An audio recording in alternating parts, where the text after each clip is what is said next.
Quand vous parlez de jeux vidéo avec vos potes et que vous leur demandez quelle entreprise selon toi qui fait le plus d'argent dans le jeu vidéo, ils vont sûrement vous répondre, je sais pas, Microsoft avec leur Game Pass qui fait énormément d'argent et aussi avec tous les studios qui sont rachetés, ils doivent avoir vachement d'argent. Et ben non, ce n'est pas eux. Ils vont du coup aussi sûrement vous répondre Nintendo, forcément, avec la Switch qui s'est vachement bien vendue, avec le fait aussi qu'ils visent autant le gosse que la grand-mère. Voilà, ça doit faire vachement d'argent. Et ben non, ce n'est toujours pas eux. Ils sont très bien classés, mais c'est pas eux. On va peut-être finir par vous dire, je sais pas, Sony avec la PS3, la PS4, la PS5, tout s'est bien vendu. Forcément, ça doit être eux. Et non, c'est toujours pas eux en fait. En fait, l'entreprise qui fait le plus d'argent dans le milieu du jeu vidéo, c'est Tencent. Vous n'avez probablement jamais entendu parler de cette entreprise parce que c'est une entreprise chinoise et du coup elle est pas si connue ici, mais c'est quand même celle au niveau mondial qui fait le plus d'argent dans le jeu vidéo. Et justement, aujourd'hui, on va parler de la Chine et de la place qu'elle va pouvoir avoir dans le jeu vidéo et de la place qu'elle aura potentiellement dans le futur. Donc c'est parti, on va parler ça et je suis sûr que ça va vous intéresser.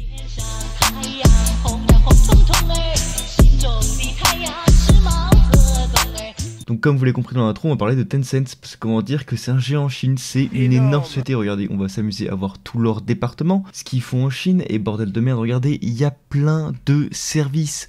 Il y en a plein, c'est pas possible, regardez-moi ça, il y a tellement, ils font tellement de trucs. Et justement, regardez, qu'est-ce qu'il y a dans les services de communication et sociaux. Qu'est-ce qu'on y trouve? Oh, mais attendez, mais c'est WeChat. Mais oui, c'est le service le plus utilisé de chat en Chine. Et putain de à l'état, tellement que vous pouvez payer partout avec... Vous pouvez payer avec votre reconnaissance faciale, c'est flippant, comme tout le délire de surveillance de masse, là, avec toutes les caméras partout en Chine, pour vous traquer, pour voir tout ce que vous faites. Justement, c'est grâce au gouvernement que vous pouvez faire ça. Genre là, cette entreprise est liée évidemment au gouvernement. WeChat est lié au gouvernement. Et vous pouvez payer partout en mettant juste votre face. C'est le système qui vous reconnaît, genre flippant. Enfin bref, regardez ce TikTok, ça montre exactement de quoi je parle. Vous allez le voir, c'est totalement ça.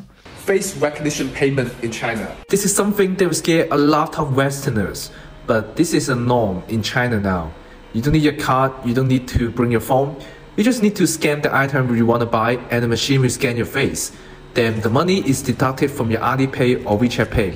That is so convenient. Alors ok, c'est peut-être convenient, donc pratique, mais en attendant, ça reste fait par le gouvernement chinois. Donc c'est malsain par un gouvernement totalitaire qui surveille tous ces putains de citoyens avec plein de caméras et qui les note avec un crédit social. Et si vous avez une trop mauvaise note, vous pouvez pas prendre le train par exemple, vous avez plein de désavantages. Donc non, avec société privée, pourquoi pas, peut-être, mais avec l'État, non, c'est mort, surtout cet État-là. Donc non. Enfin bref, après ce petit aparté, revenons au sujet de la vidéo. Et ensuite, regardez, il y a tellement de départements, ils font tellement de trucs. Ils font des jeux vidéo, ils font des films, ils font des gros films en plus, j'ai regardé. Ils supportent du sport, ils font des news, ils font des animés, ils font de l'e-sport, ils font de la littérature, mais il y a de tout, bordel de merde. Ils font plein de trucs aussi en rapport, oui, avec l'argent, genre, ils font des putains de wallets, des trucs, des cartes de crédit. Les mecs font tout, c'est incroyable. Les mecs, c'est des banques aussi, ils font de la blockchain, ils font tellement de trucs, ils font Google Maps, quasiment Tencent Maps, quoi, ils font des navigateurs, des antivirus, des services mail. Les mecs, c'est le Google, le Kaspersky, le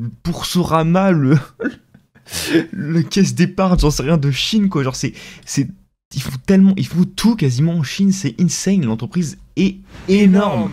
C'est un délire, quoi. Je sais pas si vous vous rendez compte, c'est n'importe quoi, limite. C'est un truc de malade. Là, vous vous dites, probablement, mais bordel, vu tout ce qu'il y a dans tout ce qu'ils font, ça se trouve, les jeux vidéo, c'est une petite partie de leur entreprise, c'est pas beaucoup, quoi. C'est pas forcément un énorme département. Et si, en fait, c'est un énorme département. Ils possèdent Riot Games, c'est le studio derrière LoL, Valorant, qui sont deux énormes succès du jeu en ligne. Et comme on sait très bien, les free-to-play, ça rapporte énormément d'argent. Et on sait que LoL fait aussi énormément d'argent. Ils ont aussi des jeux mobiles qui fonctionnent très bien, comme Clash of Clans, PUBG, Call of Duty Mobile, et pareil, genre les jeux mobiles ça rapporte encore plus d'argent que les jeux free-to-play, donc c'est des jeux aussi qui rapportent énormément d'argent aussi. Bref, ce que j'essaie de vous faire comprendre, c'est que Tencent a beaucoup d'argent, et qui dit beaucoup d'argent, dit beaucoup d'influence dans le milieu du coup. Donc je pense qu'on va bientôt entendre de plus en plus parler dans le jeu vidéo, parce que en plus c'est une entreprise, regardez, le marché du jeu vidéo aussi est énorme. Là si on regarde ce magnifique graphique, on peut voir que la Chine c'est 51 billions de revenus, ce qui est quand même massif évidemment, donc c'est derrière les États-Unis qui sont 48 billions quand même, pas une énorme différence par rapport aux États-Unis, mais c'est quand même, voilà, ça reste les premiers quoi. Quand on regarde, regardez, les États-Unis après ça descend très vite, hein. Japon 24 billions, une tête qui double, les mecs ils sont énormes, 51 millions, c'est énorme, bordel de merde. Et aussi, surtout, 929 millions de joueurs, de gamers potentiels, c'est énorme, ça veut dire que le marché il peut bien plus se développer. Puis on voit que regardez aux États-Unis, il y en a que 219 millions, puis après ça dégringole, alors là encore plus évidemment, mais genre là 929 millions, c'est énorme. Et même si ces stats ne suffisent pas à vous convaincre, je vais vous donner un petit exemple récent intéressant de l'influence que peut avoir la Chine dans le domaine du jeu vidéo. En 2019, un joueur compétitif pro s'est fait ban de Hearthstone juste parce qu'il soutenait la démocratie et les manifestants de Hong Kong. Mais Hearthstone c'est Blizzard et c'est américain. Donc pourquoi Blizzard se plaignerait du fait qu'un joueur pro sur un de leurs jeux tienne de tels propos? Et ben c'est plutôt simple, Tencent a des parts dans Blizzard. Ils font partie des investisseurs et évidemment de tels propos ne l'auront pas plu. Alors évidemment après Blizzard s'est fait exploser la gueule sur les réseaux sociaux. Malgré ça, ils n'ont pas débanni le joueur et d'ailleurs ils n'ont que 5% de Blizzard. Ça peut paraître peu en vrai, mais c'est énorme vu la taille de la société qu'est Blizzard. Et vu comment elle pèse en bourse. Mais voilà, c'est un exemple concret de ce qu'ils peuvent faire, du pouvoir qu'ils ont en tant que grands investisseurs. Oh, et pour info, ils ont aussi des parts dans Epic Games, c'est-à-dire 40%, et aussi 5% chez Ubisoft. Voilà, je pose ça là. Hein. Et bon, je pense qu'ils vont continuer à investir dans ce milieu, vu qu'ils sont blindés de thunes, tout simplement. Et justement, qui dit beaucoup d'argent, dit beaucoup de budget, donc peut-être des gros jeux à venir, comme des AAA qu'on connaît.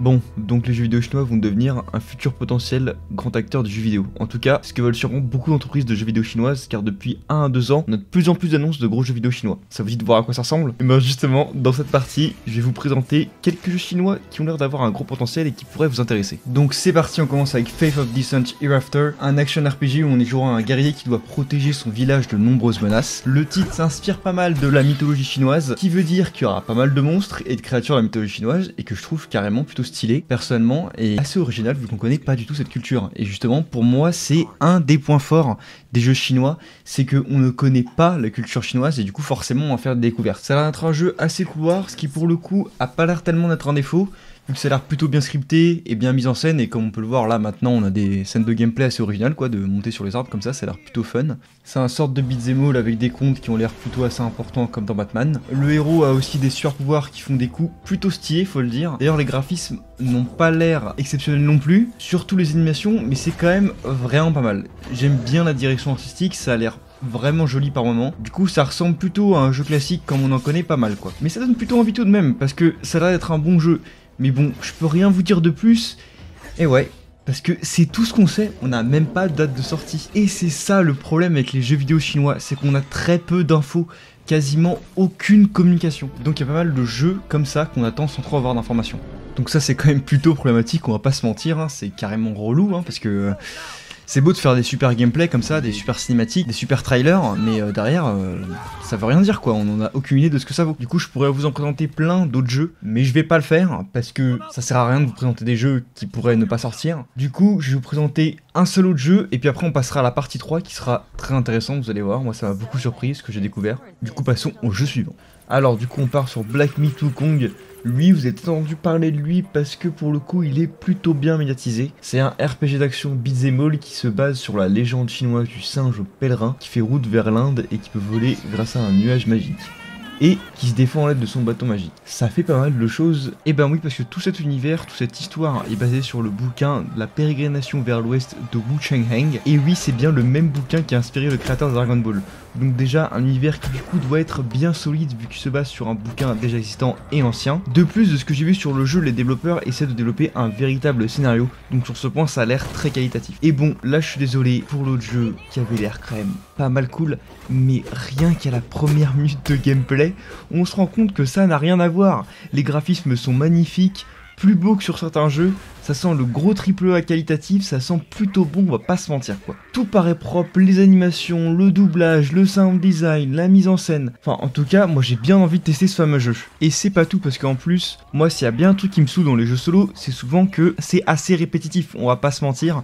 Souvent c'est ça le défaut des jeux solo, c'est qu'au bout d'un moment on se fait chier parce que ça commence à devenir assez répétitif. Mais là pour le coup ça a l'air d'être ces genres d'excellents jeux qui prévoient des mises en scène de gameplay différentes et de renouveler leur gameplay au fur et à mesure de l'aventure. Parce que ce qu'on peut voir dans les trailers, c'est qu'il y a plusieurs manières de se battre différentes, vraiment. Et aussi que par exemple, des fois, on se retrouve à faire des trucs assez extravagants, comme le fait de contrôler un insecte ou de contrôler un hibou par exemple. surtout, vu tout le contenu qui a été montré, ça sent le jeu aussi qui est pas trop court, parce que souvent, c'est ça le problème avec les jeux solo aussi, c'est la durée de vie du jeu, parce que oui, ça coûte cher de faire un bon jeu solo, et c'est pas facile. Mais du coup, c'est super beau tout ça, on se dit, waouh, super, va y avoir un nouveau grand acteur de jeux vidéo, qui va sortir des nouveaux jeux incroyables, mais bon, est-ce que ça va se passer comme ça ? Ah, on sait pas trop, parce que certes ces deux jeux ils paraissent très cool, mais on peut pas y jouer pour voir ce que ça vaut. Et du coup, pour avoir une vision un peu sur le futur, et essayer de voir de quoi sont capables les développeurs chinois, bah pourquoi pas voir ce que valent les jeux chinois qui sont déjà dispo sur le marché.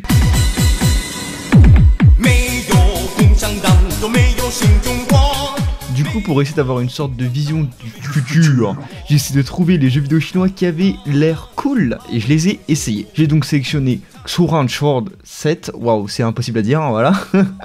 Un jeu d'action aventure solo, Fist for a Shadow Torch, un Metroidvania, The Wind Road, un sorte de jeu d'action aventure solo un peu comme le premier, et pour finir, Gunfire Reborn, un roguelite. Bon, et on va essayer de faire vite parce que je n'ai pas envie non plus que la vidéo dure 3 ans. Donc on commence évidemment par le premier jeu qui est un jeu d'action-aventure solo dans lequel vous êtes en gros un jeune homme qui est recherché par les autorités. Un jour sa petite sœur se fait blesser par un monstre et pour pouvoir sauver votre petite sœur, vous allez devoir partir dans une quête assez longue. Enfin bref, un scénario plutôt basique qui franchement ne m'a que très peu intéressé, et disons que l'immersion est plutôt difficile à cause de ça. Et bon, dans un jeu solo aussi scénarisé, avec autant de cinématiques, avec autant de moments de dialogue, etc., l'immersion c'est assez important. Et là, elle n'est pas du tout présente. Entre les moments de niaiserie, les animations qui sont parfois aussi très mal faites, ça n'aide pas du tout. Non mais regardez cet exemple parfait. Déjà, on voit dans les visages qu'il n'y a aucune émotion. Enfin, personnellement, je sais pas vous, mais moi je vois pas d'émotion, je vois un truc vide.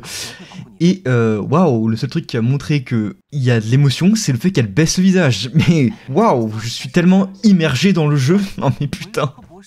Sans déconner, c'était acceptable en 2012, mais pas aujourd'hui ça. Et attendez, oh là, mais oh là là, mais putain, mais c'est pas possible, on dirait un sketch. Sans déconner, comment il marche. On dirait oh putain, ça fait penser à Skyrim, à comment marchaient les NPC dans Skyrim. Skyrim, ça date de quand? Attendez, faut que je regarde ça. Putain, mais je viens de regarder ça, mais c'est ça, c'est exactement ça. Skyrim, c'est sorti en 2011. C'est ça, 2011-2012. Ces choses-là, c'était encore acceptable, genre c'était à peu près normal. Ce que j'essaie de vous faire comprendre, c'est que voilà, aujourd'hui, on est habitué à une telle qualité que pour nous, des animations comme ça, ce n'est plus imaginable, ce n'est plus possible. Alors qu'avant c'était une norme, et encore, avant c'était une norme quand on n'était pas dans des cinématiques. Là c'est une cinématique, c'est même pas un moment où on joue, où on peut se balader, etc. C'est pas un moment de gameplay, c'est une cinématique. Et dans Skyrim c'était des moments de gameplay, il n'y avait pas ça pendant les cinématiques. Si Skyrim c'est un jeu qui est beaucoup plus ambitieux tout simplement aussi, ça a été beaucoup plus compliqué à faire, donc on arrive à leur excuser. Là c'est un jeu majoritairement solo qui est pas du tout open world, donc c'est beaucoup plus difficilement excusable. Et en plus, bordel de merde, voilà, on est en 2022 quoi. Oh, et puis surtout, ce qui casse bien les cacahuètes avec ce jeu, et ce qui donne pas du tout envie de retourner dessus, c'est les crashs, putain. Mais comment dire qu'en 1 heure de jeu, j'ai eu 3 crashs? Mais putain, 3 crashs en 1 heure, mais c'est beaucoup trop. Oula, non. Non! Non. Encore? Non mais c'est abusé, là. Non, mais en plus, c'est non. Non, mais là, c'est pète couille. Eh, c'est bon, ça me saoule. Non.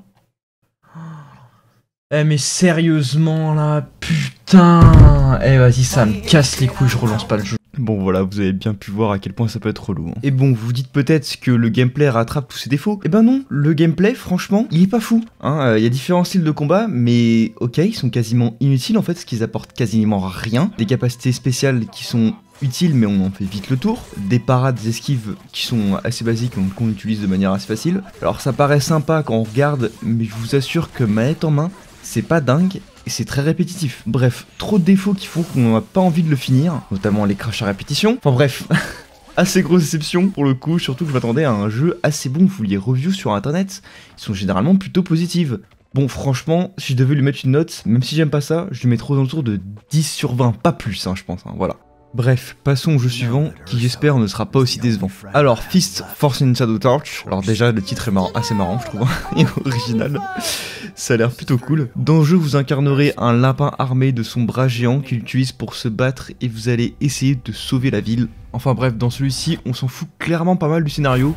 Il est assez basique, mais fait son taf. Et comme vous pouvez le voir, je trouve que les cinématiques sont super soignées, je les trouve super belles. Et ici c'est un Metroidvania, hein. C'est pour ça qu'on s'en fout beaucoup du scénario. Et c'est mon premier Metroidvania, et bah franchement, excellente surprise. L'univers est super bien réussi, et les graphismes, mais je m'attendais à un truc pas terrible. Rien que par le fait que ce soit de la 2.5D, mais je m'attendais pas du tout à un jeu qui est quasiment constamment joli. Je trouve que la DA est très réussie. Le jeu a une véritable patte graphique, comparément à Swan Sword, qui pour le coup n'était pas terrible à ce niveau-là. Et manette en main, j'ai trouvé ça plutôt cool. Le gameplay est plutôt simple et classique, mais il fonctionne très bien. Le game design général des levels me paraît plutôt réussi, les musiques sont cool, l'ambiance fonctionne bien. Franchement, très bonne surprise. Je n'ai pas grand chose à reprocher à ce jeu, donc passons au suivant parce que je n'ai pas grand chose à dire, à part que ce jeu, sans très grandes ambitions, parce qu'il va pas bousculer les codes du jeu vidéo, hein, mais voilà, il prend un concept qui est déjà connu et il le fait très bien. Et ben du coup, bravo les développeurs chinois, c'est tout bonnement génial. Passons donc au jeu suivant. Du coup, après la déception qu'a été Swan Sword, je me suis dit pourquoi pas leur donner une seconde chance à des développeurs chinois. Du coup, j'ai cherché un jeu qui ressemblait à Swan Sword et j'ai trouvé The Wind Road, qui est pareil, hein, c'est un sorte de jeu d'action solo-aventure avec des éléments de light RPG, des compétences, de l'équipement, etc. Donc déjà, rien qu'au début du jeu, il y a un truc qui ne va pas. Et ben comment dire que ce n'est pas traduit en français? C'est pas du tout traduit en français. Aïe, coup dur pour The Wind Road. Mais bon, alors on se dit que c'est pas si grave, ils ont pas eu assez de budget pour le traduire en français, alors let's go en anglais. Et comment dire que la localisation en anglais est même foireuse. C'est vachement relou ça, hein, parce que je sais pas vous, mais je sais pas parler un mot de chinois, et encore moins pour ce qui est de le lire. Mais bon, il y a un truc qui me rassure au début du jeu. En choisissant la difficulté, j'ai découvert qu'il y avait des tutos vidéo. Sûrement justement pour contrebalancer cette mauvaise localisation. Je me dis qu'avec les tutos vidéo, ça doit être simple à comprendre si c'est bien fait. Ah, et autre chose assez étrange que j'ai découvert, le jeu vous guide très clairement sur le choix de la difficulté. Vous n'avez jamais joué au jeu? Je sais la difficulté casual, et je me dis non mais attends, c'est pas possible, faut pas abuser, je suis pas une merde de jeu vidéo, je vais pas prendre cette difficulté. Et là je vois quoi? Dans la difficulté au-dessus, il y a même pas de tuto vidéo. Il y a juste tuto guidelines, donc quelques lignes directrices. Je me dis mais c'est pas possible, je suis obligé de choisir casual. Et en plus de ça, je remarque autre chose après, je me dis mais attends, il recommande de jouer en casual, mais en plus, c'est un jeu qui se joue au clavier et à la souris.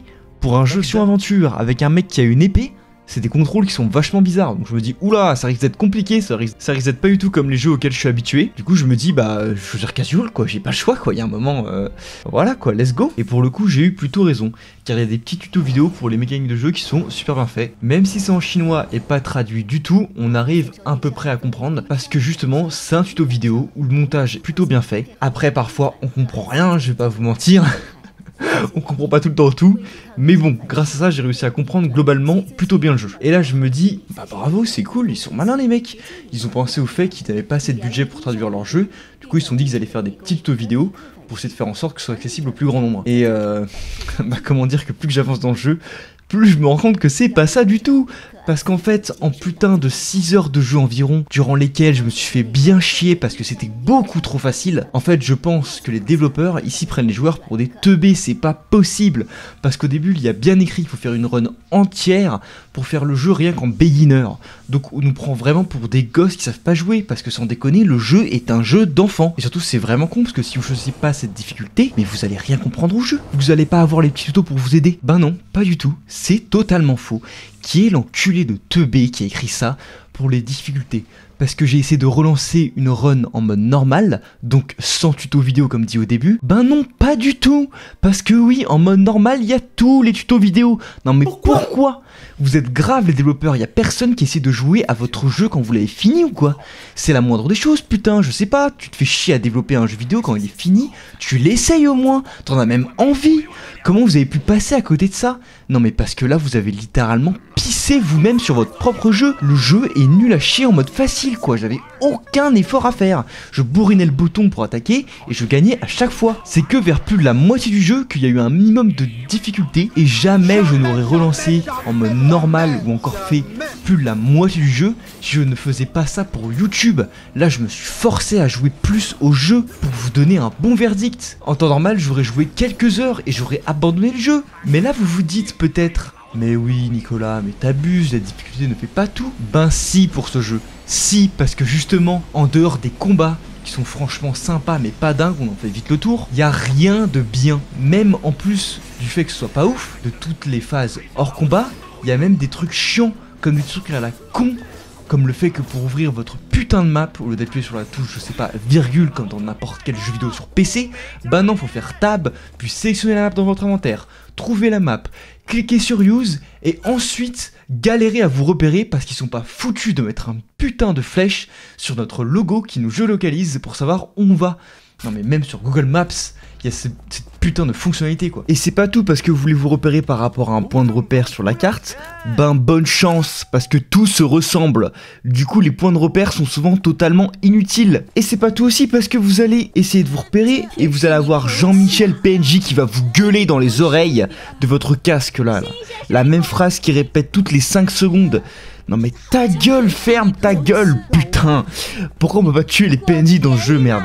Et le pire c'est que même si le volume du casque est faible, le truc reste toujours fort. Je sais pas comment ils ont fait, ils se sont dit quoi, ce serait une bonne idée de mettre l'enregistrement des PNJ en plus 2 millions de décibels là, mais putain, mais quelle est cette idée quoi. Et voilà, les détails à la con comme ça, de relou, il y en a plein par exemple, il y a des moments dans la quête principale, vous allez littéralement faire le putain de livreur Amazon, non mais waouh, passionnant quoi, la quête putain, waouh, qu'est-ce qu'on s'amuse.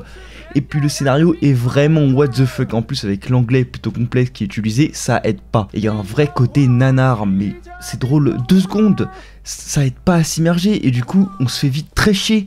Et même si c'est drôle 2 secondes, le jeu qui est mal fait est là pour niquer l'ambiance. Par exemple, il y a un moment où vous êtes en calèche et vous allez vous faire poursuivre par des gens, séquence plutôt originale qui change des combats, mais qui tourne au ridicule avec ce moment incroyable qui m'a fait beaucoup trop rire, mais qui fait tout de suite moins rire. Parce que c'est immaniable as fuck, sans déconner. J'avais la sensibilité la plus faible de ma souris et c'était impossible de viser. Tellement impossible de viser que j'ai cru que j'allais crever en mode super facile, non mais... Bref, j'ai enfin fini avec ce jeu de merde. Putain, je vous jure que c'était limite une épreuve de tester ce jeu. Bon, après cet énorme étron, passons à un jeu qui j'espère ne donnera pas autant envie de chier. Et c'est parti pour Gunfire Reborn. Et là...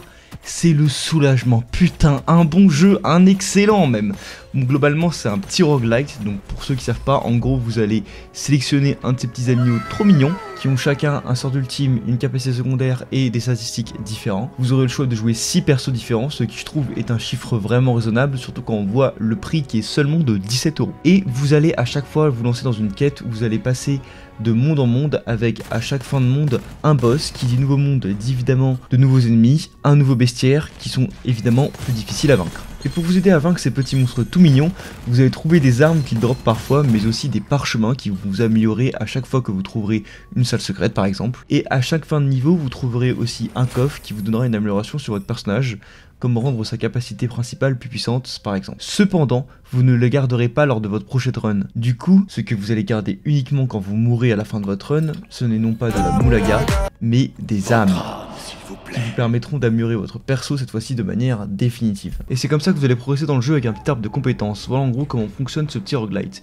Et bien écoutez, il est génial, j'ai beaucoup aimé la DA qui reste cohérente tout au long de l'aventure, et il a un côté assez fun avec des armes parfois assez marrantes et plutôt originales. J'ai aussi adoré qu'il y ait une véritable variété au niveau des armes, il y a vraiment plein d'armes différentes, avec pas mal de gameplay différents. Et en plus, en fonction de votre perso et votre run, vous pouvez aussi vous spécialiser dans quelque chose pour être plus fort, comme se spécialiser sur un effet d'élément, ou par exemple, vous spécialiser pour vous déplacer plus vite, et plus vous bougez vite, plus vous faites mal. Ou au contraire, vous devez être immobile pour être plus fort, ou encore vous spécialiser sur le vol de vie, la recharge de boucliers, d'armure, etc. Enfin bref, plein de manières de jouer différentes, vous y trouverez forcément une qui vous plaît, où vous pouvez vous amuser à tous les essayer, et ça je trouve ça vraiment cool. De plus, la rejouabilité est vraiment bien faite, parce que pendant votre run, vous allez débloquer des nouvelles armes ou encore parchemins. Vous n'allez pas devoir attendre de finir votre run pour débloquer de nouvelles choses. Vous pouvez directement les essayer et ça je trouve ça vraiment génial. De plus, vous pouvez même faire ce jeu en coop jusqu'à 4 personnes et vous pouvez jouer à 2, 3 ou 4. Le jeu s'adaptera en fonction du nombre de joueurs. Et du coup, vous n'êtes pas obligé d'être un nombre précis pour vous amuser et ça c'est vraiment cool. Et en plus, à chaque fois le level, il y a un boss et ces boss peuvent changer. On peut avoir de manière aléatoire des boss différents et évidemment ces boss vous les débloquerez uniquement si vous avez déjà fini ce level plusieurs fois. Mais c'est pas tout parce que aussi les modes difficulté rajoutent de nouveaux pièges dans les niveaux, de nouvelles pièces secrètes, de nouveaux marchands, etc. Enfin bref, la rejouabilité du jeu est plutôt énorme et pour vous dire, j'ai un pote qui a fait 65 heures de jeu dessus